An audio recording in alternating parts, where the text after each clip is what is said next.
عزیز طلباء السلام علیکم۔ اس سے پہلے ہم تقوی کے بارے میں پڑھ چکے ہیں، تقوی کے جو ثمرات، تقوی کے درجات اور حضور نبی کریم صلی اللہ علیہ وسلم کے تقوی کے بارے میں جو ارشادات ہیں۔ تو آج ہم ذکر الہی کے بارے میں پڑھتے ہیں۔ فاذکرونی اذکرکم واشکروا لی ولا تکفرون۔ مجھے یاد کرو، میں تمہیں یاد رکھوں گا۔ اور اللہ تبارک و تعالیٰ فرماتے ہیں کہ تم میرا شکر کرو اور میری ناشکری نہ کرو۔ تو عربی لغت میں ذکر کے معنی یاد کرنا، ذہن میں کسی چیز کو دہرانا، قول بیان کرنا، بار بار یاد رکھنا، بھولی ہوئی چیز کو یاد کرنا۔ تو قرآن حکیم میں یہ لفظ نصیحت، اللہ کی یاد، نماز، دعا، تلاوت قرآن، اس کے معنی میں استعمال ہوا ہے۔ تو ان سب میں یاد الہی اور ذکر خدا جو ہے وہ مشترک ہے۔ مقصد کیا ہے کہ ذکر الہی سے اللہ تبارک و تعالیٰ سے تعلق جوڑنا، کیونکہ ذکر کرنے والے پہ اللہ جل جلالہ بھی توجہ فرماتے ہیں اور اسے اپنی رحمت میں چھپا لیتا ہے، جیسا کہ حدیث قدسی میں ہے کہ میرا بندہ میرے بارے میں جو گمان کرتا ہے میں اس گمان کے ساتھ ہوتا ہوں، کہ میرا بندہ میرے بارے میں جو گمان کرتا ہے، اللہ تبارک و تعالیٰ فرماتے ہیں کہ میں اس گمان کے ساتھ ہوتا ہوں۔ جب وہ مجھے یاد کرتا ہے تو اس کے ساتھ ہوتا ہوں۔ اگر بندہ مجھے دل میں یاد کرتا ہے تو میں اسے دل میں یاد کرتا ہوں، اگر وہ مجھے برسر عام یاد کرے تو میں اسے برسر عام یاد کرتا ہوں۔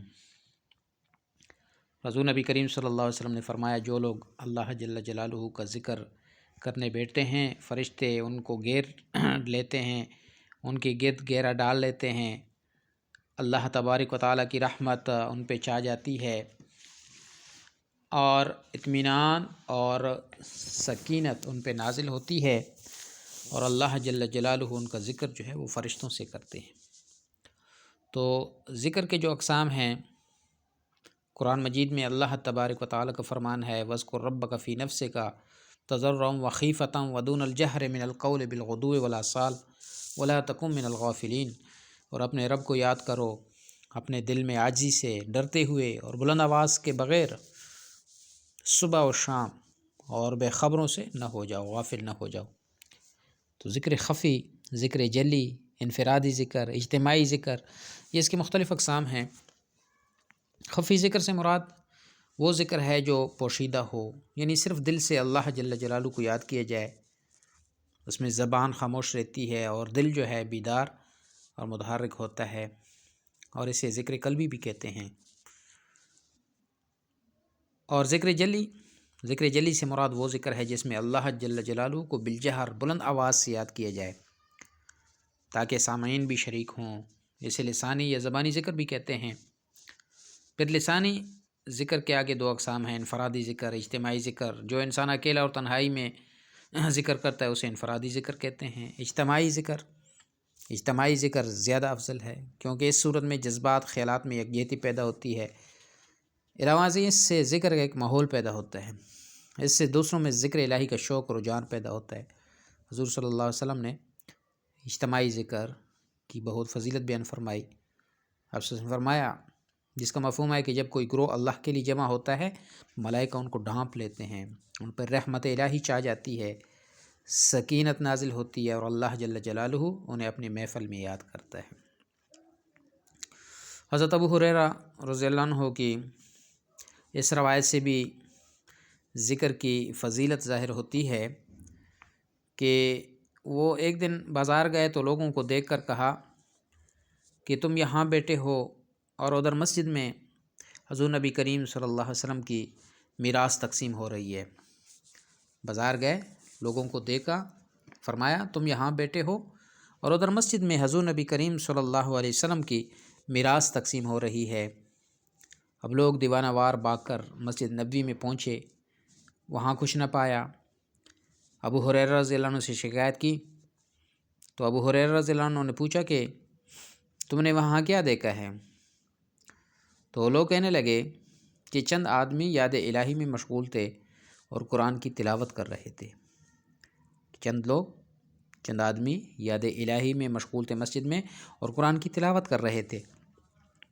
تو ابو ہریرہ رضی اللہ عنہ نے فرمایا کہ وہی تو میراث رسول ہے، یاد الہی جو ہے، قرآن کی تلاوت ہے، یہ کیا ہے؟ میراث رسول ہے۔ تو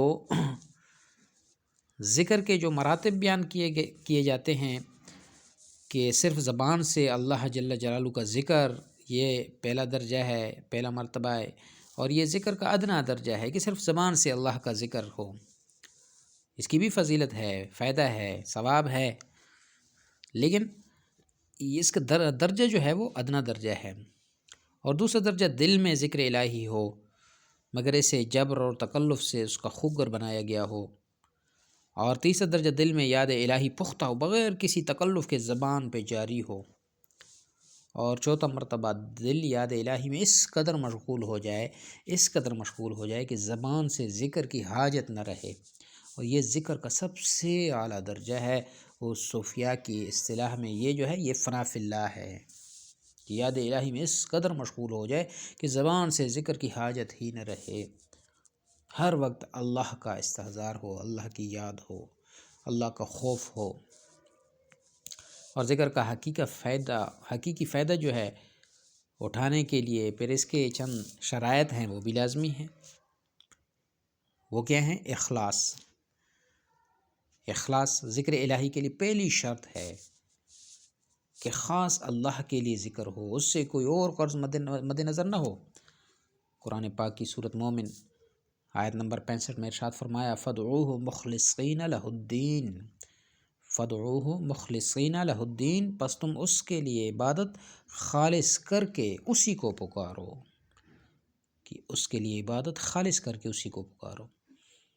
اور دوسرے مقام پہ فرمایا وَاصْبِرْ نَفْسَكَ مَعَ الَّذِينَ يَدْعُونَ رَبَّهُمْ بِالْغَدَاةِ وَالْعَشِيِّ يُرِيدُونَ وَجْهَهُ، اور اپنے آپ کو ان لوگوں کے ساتھ روکے رکھو جو اپنے رب کو پکارتے ہیں صبح اور شام اور وہ اس کی رضا چاہتے ہیں۔ اپنے آپ کو ان لوگوں کے ساتھ روکے رکھو جو اپنے رب کو پکارتے ہیں صبح شام اور اس کی رضا چاہتے ہیں۔ اور اس کے ساتھ ہے فکر، دوسری شرط جو ہے، پہلی شرط کیا تھی؟ اخلاص، اور دوسری شرط جو ہے فکر، کہ ذکر کے لیے دوسری شرط فکر ہے، طوطی کی طرح سوچے سمجھے بغیر کچھ کلمات رٹ کر دہراتے جانا، ان پہ غور نہ کرنا، یہ زیادہ سودمند نہیں۔ ذکر کے فوائد سے استفادہ کرنے کے لیے فکر یہ جو ہے یہ لازمی ہے، ناگزیر ہے۔ قرآن مقدس میں فرمایا الذین یذکرون اللہ قیاما وقعودا وعلی جنوبہم ویتفکرون فی خلق السماوات والارض ربنا ما خلقت ھذا باطلا سبحانک فقنا عذاب النار۔ جو لوگ اللہ کو کڑے اور بیٹے اور اپنے کروٹوں پر یاد کرتے ہیں اور غور کرتے ہیں، اور آسمانوں کی اور زمین کی پیدائش میں کہ اے ہمارے رب تو نے یہ بے فائدہ پیدا نہیں کیا، تو پاک ہے، تو بچا لے ہمیں دوزخ کے عذاب سے۔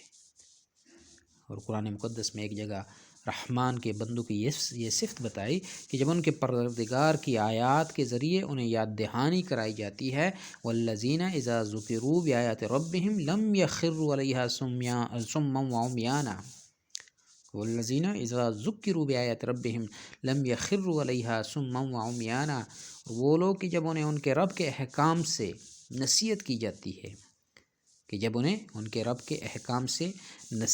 جاتی ہے، تو ان پر بہروں اور اندھوں کی طرح نہیں گر پڑتے۔ تو دوسری شرط کیا تھی؟ فکر، سوچ سمجھ کر ان پہ غور کرنا چاہیے، اللہ تبارک و تعالیٰ کا نام لیتے ہوئے اس کی عظمت کا استحضار کرنا چاہیے، اور بندہ جو الفاظ زبان سے نکالے ان پہ سوچتا بھی جائے کہ میں زبان سے کیا الفاظ نکال رہا ہوں۔ اور تیسری چیز ہے عاجزی، کہ اللہ کا ذکر عاجزی اور انکساری سے کرنا چاہیے۔ ذکر کے بعد تکبر اور غرور جو ہے یہ محرومی کی بات ہے، فرمایا ادعوا ربکم تضرعا وخفیا انہ لا يحب المعتدین، اپنے رب کو پکارو گڑ گڑا کر اور احساس سے، بے شک وہ حد سے گزرنے والوں کو دوست نہیں رکھتا۔ تو یہ نہیں ہے کہ جو ہے نا بندہ اللہ کا ذکر کرے، عبادت کرے اور پھر اس میں تکبر آ جائے کہ میں بڑا متقی ہوں، نہیں، بندہ اللہ تبارک و تعالیٰ کے سامنے گڑ گڑائے، حاجت پیش کرے، دعا کرے، التجا کرے، اور اس کے بعد اس عبادت کی قبولیت کے لیے بھی دعا کرے۔ اور چوتھی چیز ہے توجہ، ذکر کرتے وقت اللہ تبارک و تعالیٰ کی طرف متوجہ ہونا چاہیے، وگرنہ ذکر کا فائدہ اور خاطر خواہ تاثیر جو ہے وہ پیدا نہیں ہوگی۔ اور پھر ماحول کا اثر بھی انسانی طبیعت پر پڑتا ہے، اس لیے مناسب ماحول میں ذکر کرنا چاہیے۔ پھر ذکر کے وقت طہارت اور قبلہ رو بیٹھ کر ذکر کرنا یہ اور بھی مستحب ہے۔ تو قرآن مجید کی روشنی میں اہمیت اور فضیلت جو ہے اس کی ذکر کی کہ فرمایا یا ایھا الذین آمنوا اذکروا اللہ ذکرا کثیرا، ایمان والو اللہ کو بہت کثرت سے یاد کرو، اس کی اہمیت جتلائی جا رہی ہے۔ فاذکرونی اذکرکم واشکرونی ولا تکفرون، آپ اللہ تبارک و تعالیٰ فرماتے قرآن مقدس میں، سو مجھے یاد کرو میں تمہیں یاد رکھوں گا، اور تم میرا شکر کرو اور میری ناشکری نہ کرو۔ الذین آمنوا وتطمئن قلوبهم بذکر اللہ الا بذکر اللہ تطمئن القلوب، جو لوگ ایمان لائے اور اطمینان پاتے ہوں جن کے دل اللہ کی یاد سے، یاد رکھو اللہ کی یاد ہی سے دل اطمینان پاتے ہیں۔ اور حضور نبی کریم صلی اللہ علیہ وسلم کی جو ارشادات ہیں ذکر کے فضائل کے بارے میں، تو آپ سے فرمایا جب تو دنیا چھوڑے تو تیری زبان اللہ کے ذکر سے تر ہو۔ ایک اور شخص نے عرض کیا مجھے احکام دین تو بہت زیادہ معلوم ہیں جن پر عمل کرنا مشکل ہے، مجھے صرف ایک چیز بتلا دیجیے۔ تو آپ صلی اللہ علیہ وسلم نے فرمایا کہ تیری زبان ذکر الہی سے تر رہے، کہ تیری زبان ذکر الہی سے تر رہے۔ اور حضرت جابر رضی اللہ عنہ سے روایت ہے کہ حضور نبی کریم صلی اللہ علیہ وسلم تشریف لائے، فرمایا لوگو بہشت کے باغوں کی سیر کرو، جنت کے باغوں کی سیر کرو۔ لوگوں نے عرض کیا کہ جنت کے باغ کیا ہیں؟ تو آپ صلی اللہ علیہ وسلم نے فرمایا مجالس الذکر، یعنی ذکر کی مجالس۔ اور آپ صلی اللہ علیہ وسلم نے فرمایا صبح و شام ذکر الہی برابر کیا کرو۔ تم میں سے کوئی یہ چاہتا ہے کہ اپنا درجہ اللہ جل جلالہ کے ہاں دریافت کرے تو اسے لازم ہے اس بات پر غور کرے کہ اللہ کا درجہ خود اس کے دل میں کیا ہے، کیونکہ اللہ جل جلالہ بندے کو ویسا ہی درجہ دیتا ہے جو اس کے نزدیک اللہ جل جلالہ کا درجہ ہوتا ہے۔ یعنی ہمارے دلوں میں اللہ تبارک و تعالیٰ کی جتنی قدر ہے، اللہ تبارک و تعالیٰ ہمیں بھی اتنے ہی درجات دیں گے۔ اور حضور نبی کریم سے فرمایا جو شخص اللہ جل جلالہ کو یاد کرتا ہے اس کی مثال زندہ جیسی ہے، اور جو شخص ذکر نہیں کرتا اس کی مثال مردہ جیسی ہے۔ اور فرمایا جنت کے 8 دروازے ہیں اور ان میں سے ایک دروازہ صرف ذکر کرنے والوں کے لیے ہے۔ آپ صلی اللہ علیہ وسلم نے صحابہ کو ذکر الہی کی تلقین کی، اور صحابہ رضی اللہ عنہ کی زندگیوں میں اس تلقین کا بڑا خوشگوار اثر ہوا۔ خدا آپ صلی اللہ علیہ وسلم کی زندگی سراپا ذکر تھی۔ فرمایا الذین یذکرون اللہ قیاما وقعودا وعلی جنوبہم، جو لوگ اللہ کو کھڑے اور بیٹھے اور اپنے کروٹوں پر یاد کرتے ہیں۔ تو آپ صلی اللہ علیہ وسلم ہر لحظہ ہر لمحہ اللہ جل جلالہ کی یاد میں مصروف رہتے تھے۔ شب و روز میں کوئی لمحہ ایسا نہیں ہوتا تھا جب حضور صلی اللہ علیہ وسلم کا دل اللہ جل جلالہ کی یاد اور آپ صلی اللہ علیہ وسلم کی زبان مبارک اللہ جل جلالہ کے ذکر سے خالی ہوتی ہو۔ تو ذکر کی جو مختلف صورتیں ہیں، نماز جو ہے وہ بھی ذکر کی ایک بہترین شکل ہے۔ اللہ جل جلالہ نے سورۃ طٰہٰ میں فرمایا وَأَقِمِ الصَّلَاةَ لِذِكْرِي، اور میری یاد کے لیے نماز قائم کرو۔ آپ صلی اللہ علیہ وسلم نے لوگوں کو نماز کا حکم دیا اور خود آپ صلی اللہ علیہ وسلم نے اس پر پوری طرح عمل کیا۔ عام لوگوں کو 5 وقت کی نماز کا حکم دیا، لیکن خود آپ صلی اللہ علیہ وسلم کا 8 وقت نماز پڑھتے تھے۔ آپ صلی اللہ علیہ وسلم 8 وقت نماز پڑھتے تھے، 5 نمازوں کے علاوہ اشراق کی نماز، چاشت کی نماز، تہجد کی نماز، وہ بھی آپ صلی اللہ علیہ وسلم باقاعدگی سے ادا کرتے تھے۔ اور نماز بھی کیسی کہ رات بھر اللہ جل جلالہ کے حضور کھڑے رہتے، حتیٰ کہ پاؤں جو ہے نا وہ پھول جاتے تھے۔ حضرت عائشہ صدیقہ رضی اللہ عنہا عرض کرتی کہ یا رسول اللہ صلی اللہ علیہ وسلم اللہ تعالیٰ نے آپ کو ہر طرح سے معاف کر دیا، پھر آپ اس قدر تکلیف کیوں اٹھاتے ہیں؟ تو آپ صلی اللہ علیہ وسلم نے ارشاد فرمایا کہ عائشہ کیا میں خدا کا شکر گزار بندہ نہ بنوں؟ اور قرآن مجید قرآن حکیم کلام اللہ ہے، تلاوت قرآن ذکر الہی ہی کی شکل ہے۔ آپ صلی اللہ علیہ وسلم کے قلب مبارک پر قرآن مجید نازل ہوا اور آپ صلی اللہ علیہ وسلم ہی قرآن مجید کے مفسر ہیں۔ آپ صلی اللہ علیہ وسلم قرآن مجید کی تلاوت جو ہے وہ روزانہ فرماتے تھے۔ ایک روایت سے معلوم ہوتا ہے کہ تلاوت کا وقت عشاء کے بعد تھا۔ روزانہ صورتوں کی تعداد مقرر تھی، اس تعداد کے موافق آپ صلی اللہ علیہ وسلم تلاوت کیا کرتے تھے، اور رمضان میں پوری رات آپ صلی اللہ علیہ وسلم کڑے رہتے اور قرآن مقدس کی مختلف صورتیں، بڑی بڑی صورتیں، سورۃ بقرہ، سورۃ آل عمران، سورۃ نساء، ان جیسی قرآن کی سب سے طویل صورتیں تلاوت فرماتے۔ تو کلمات ذکر جو بیان ہوئے ہیں، تحلیل لا الہ الا اللہ، اللہ کے سوا کوئی معبود نہیں، اس کو افضل الذکر کہا گیا ہے۔ تحلیل لا الہ الا اللہ، چونکہ اس میں انسان اللہ جل جلالہ کی توحید کا اقرار کرتا ہے جو تمام نیکیوں کی بنیاد ہے۔ پھر تکبیر، اللہ اکبر، اللہ سب سے بڑا ہے، اس میں اللہ جل جلالہ کی بڑائی کا اعلان ہے کہ جب انسان اپنی زبان سے اس کی بڑائی کا اقرار کرتا ہے تو آہستہ آہستہ اس کی عظمت، اللہ جل جلالہ کی عظمت اس کے دل میں بیٹھ جاتی ہے، اور یہ بات اسے سیدھے راستے پہ رکھنے کے لیے کافی ہے۔ اور تسبیح، سبحان اللہ، تسبیح کیا ہے؟ سبحان اللہ، اللہ پاک ہے، اس میں خداوند کریم کے بے عیب اور نقائص سے پاک ہونے کا اعلان ہے۔ اور تحمید، الحمدللہ، تحمید الحمدللہ، اس بات کا اعلان ہے کہ تمام تعریفیں اللہ کے لیے ہیں، اور یہ حمد اس قدر اہم ہے کہ قرآن کریم کا آغاز الحمد سے ہوا ہے۔ قیامت کو حضور نبی کریم صلی اللہ علیہ وسلم کی اکثر دعاؤں کا آغاز اسی لفظ الحمد سے ہوتا ہے۔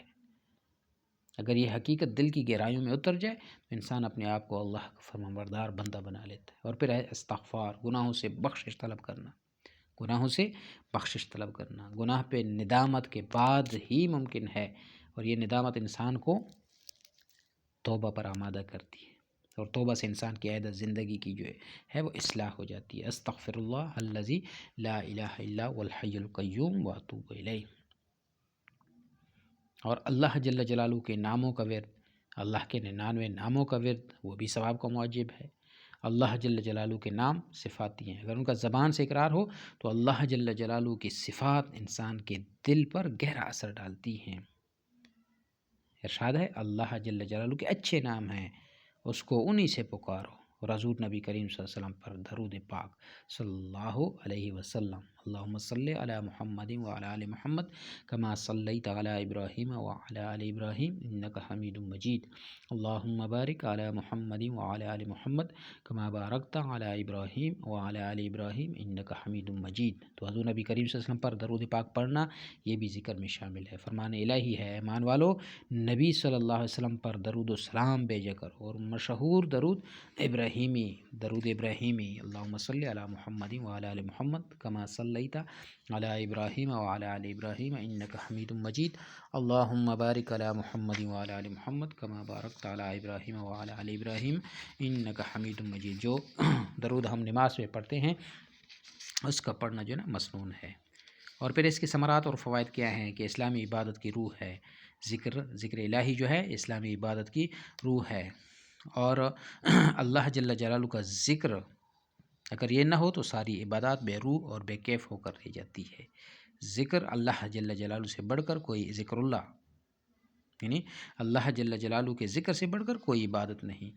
حدیث پاک میں ہے کہ الدعاء مخ العبادہ، یعنی دعا جو ہے عبادت کا مغز ہے، اور صدقات کا بدل، ذکر الہی جو ہے خیرات اور صدقات کا بدل ہے۔ ایک مرتبہ نادار صحابہ، غریب صحابہ نے حضور صلی اللہ علیہ وسلم سے شکایت کی کہ اللہ کے رسول، اہل دولت اپنی مالی قربانیوں کی بدولت ہم سے سبقت لے گئے، آگے بڑھ گئے، حالانکہ باقی عبادات میں ہم ان کے برابر ہیں۔ آپ نے فرمایا کیا میں تمہیں ایسی بات نہ بتاؤں جس پر عمل پیرا ہو کر تمہیں ان کے برابر اجر و ثواب مل جائے، اور تم بعد میں آنے والوں پر سبقت لے جاؤ اور تم سے کوئی شخص افضل نہ رہے۔ صحابہ نے عرض کیا کہ ہاں یا رسول اللہ صلی اللہ علیہ وسلم۔ اس پر آپ صلی اللہ علیہ وسلم نے فرمایا کہ ہر نماز کے بعد 33 بار سبحان اللہ، 33 مرتبہ الحمدللہ، اور 34 بار اللہ اکبر پڑھ لیا کرو۔ اور ذکر الہی جو ہے یہ عذاب قبر سے نجات ہے اور جنت کا حصول، کہ جنت کے 8 دروازے ہیں اور ان میں سے ایک صرف ذاکرین کے لیے ہے۔ حضور نبی کریم صلی اللہ علیہ وسلم کا قول ہے کہ 3 اشخاص کی دعا رد نہیں ہوتی، ضرور قبول ہوتی ہے، اور ان میں سے ایک کثرت سے اللہ جل جلالہ کا ذکر کرنے والا، دوسرا مظلوم، اور تیسرا حاکم عادل۔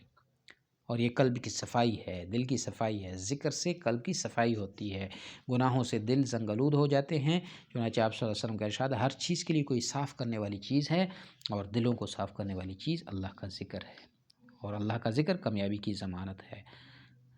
فرمایا وَاذْكُرُوا اللَّهَ كَثِيرًا لَعَلَّكُمْ تُفْلِحُونَ، اور اللہ کو بکثرت یاد کرو تاکہ تم فلاح پاؤ۔ اور اس سے خشوع و خضوع پیدا ہوتا ہے، ذکر کرنے سے آدمی میں خشوع، خضوع، عاجزی اور خوف الہی پیدا ہوتا ہے۔ قرآن مقدس میں فرمایا انما المؤمنون الذین اذا ذکر اللہ وجلت قلوبہم، کہ در حقیقت مومن وہ لوگ ہیں جب اللہ کا ذکر کیے جائے تو ان کے دل ڈر جائیں۔ تو ذکر الہی اپنے وسیع معنی کے لحاظ سے دعا، نماز، تلاوت قرآن وغیرہ سب شامل ہے، اور یہ سب ذکر کی مختلف شکلیں ہیں، لیکن اصطلاح میں اللہ جل جلالہ کی تقدیس، تسبیح، توحید، تحمید، اس کی عظمت اور جلالت، اس کی صفات کمال کے بیان اور دھیان کو ذکر الہی کہا جاتا ہے۔ اور اس کا بہترین اور مکمل ترین نمونہ یہ کیا ہے؟ حضور نبی کریم صلی اللہ علیہ وسلم کی ذات گرامی ہے، کہ وہ ذات کے جنہوں نے انسانیت کو عملاً بتایا کہ ذکر الہی ہی وہ راستہ ہے، وہ دروازہ ہے جو اللہ جل جلالہ اور اس کے بندے کے درمیان کھلا ہوا ہے، اور اس سے بندہ بارگاہ عالیہ تک پہنچ سکتا ہے۔ تو دعا ہے کہ اللہ جل جلالہ ہم سب کو توفیق دے کہ ذکر الہی سے ہمارے دل جو ہے معمور، اور ہماری زبانیں ہر وقت تر رہیں، اور اس کے برکات اور ثمرات ہمیں ہر لمحہ نصیب ہوں۔